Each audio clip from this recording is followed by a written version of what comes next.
All right, so I was talking with my wife, and she said that the glare off of my balding head was too much, so I have a solution. Just give me 1 second. There, I hope that helps. Maybe you can see my board a little bit better now. Anyways, I always wanted hair like this. I'm going to talk about reading numbers. It can be very tricky for our students. We may not think of that as parents or teachers, but reading numbers can be very tricky, especially the teen numbers, and once we get into the hundreds as well.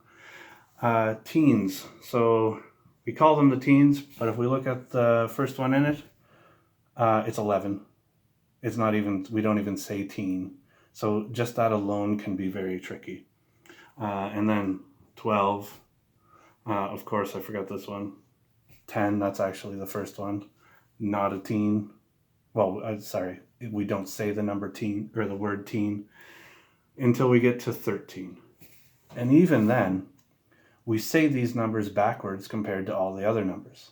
So we will say 25, where we say 20 first and then the 5. But for teens, we'll say 13. We say it backwards. That can confuse kids a lot. And because of that, they'll often see 13 and say 31. Or when they see 31, they'll say 13. So what we try to get our students to do is think 10, think teen. So when they hear the word teen, they have to think the number 10, and that 10 comes first. For example, 10 plus 5, or 10 and 5 more, is the same as 15. So they think 15, they think 10 and 5.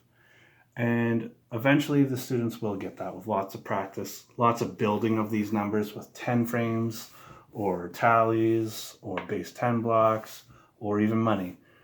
We need our students to really practice these teens a lot for them to truly understand them. So, this hair, I love it. It's beautiful. I wish I had it. Hundreds. So first one we see is 100. Students are excellent at recognizing that number and excellent at reading it. As soon as we get to the next one, 101, our students will say 101. And a lot of people in our society say that. However, this number is actually 101. The reason why we don't say 101 is because in our societies and our language, the word and in math will mean a decimal point. So if we say 101, it will actually mean this: 100 and 1/10. That is a very different number than 101. So a very simple activity at home you can practice is just write down numbers in the hundreds and ask your students to read them, and don't use the word and. So for example, this number is 256.